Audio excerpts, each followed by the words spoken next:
Bienvenue pour une nouvelle ceinture d'orthographe CM1. Il s'agit de la ceinture grise, c'est la dernière ceinture, c'est très émouvant. Et le titre de cette ceinture, c'est est, est, est. Donc voici la version commentée. Alors, cette ceinture qui s'appelle est, la compétence qui est associée, c'est de savoir distinguer le participe passé, l'infinitif et l'imparfait des verbes du premier groupe. Donc la version est avec E accent, c'est le participe passé, ER infinitif, AIT imparfait. On regarde tout ça. Il ne faut pas confondre le participe passé des verbes du premier groupe en E accent, l'infinitif de ces groupes en est, ER, et la forme conjugale imparfait en est, AIS ou est, AIT. Alors en vrai, il y a une différence de son. Et, accent et ER, ça se prononce et est, AIT, AIS, ça se prononce est. Bien souvent, on n'entend pas cette différence. Ça veut dire que on va quand même le traiter comme les autres. On va voir les techniques qui permettent de différencier ces trois formes. Alors, il s'agit de remplacer le verbe en question par le verbe mordre. Je vous explique.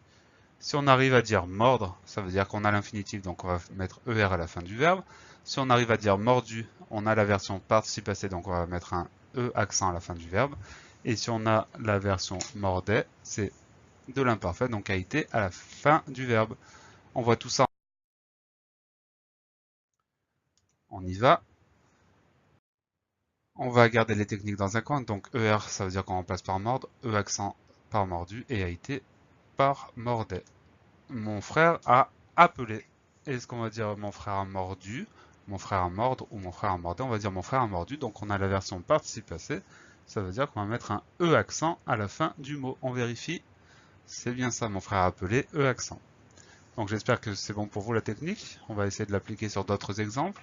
Je dois me préparer. Qu'est-ce qu'on va dire? Je dois me mordre. Ça veut dire que c'est la version infinitive. Donc on va mettre ER à la fin du verbe. On vérifie. Je dois me préparer ER parce que c'est l'infinitif. Et on sait que c'est l'infinitif parce qu'on a remplacé par mordre. Je dois me mordre. Ok? C'est bon? Allez, on poursuit. Alors qu'il dînait, il a éternué. Alors qu'il mordait, ça veut dire qu'on va avoir la version à l'imparfait, donc a été. Il a mordu, donc on va avoir la version participe passé. Il a éternué et. Donc alors qu'il dînait a été, il a éternué et. Oui, c'est ça. On a tout compris, on est trop fort. On poursuit, mon chat est fatigué, pauvre bête. Qu'est-ce qu'on va dire? On va dire mon chat est mordu. Oui, c'est bien ça. Donc c'est la version participe passé avec un et à la fin, fatigué et. Va porter le pain à mamie. Qu'est-ce qu'on va dire? On va dire va mordre. Oui, c'est ça. On va pas dire on va mordre mamie. On va dire va mordre le pain. Donc c'est la version infinitive. Donc on va dire va porter avec ER à la fin. Voilà. Et enfin le dernier exemple. Il a sonné puis il s'est mis à rigoler. Il a mordu. Donc, et à la fin il a sonné et. Puis il s'est mis à mordre. Donc infinitif ER. Il a sonné et. Puis il s'est mis à rigoler. ER. On vérifie. Oui, formidable.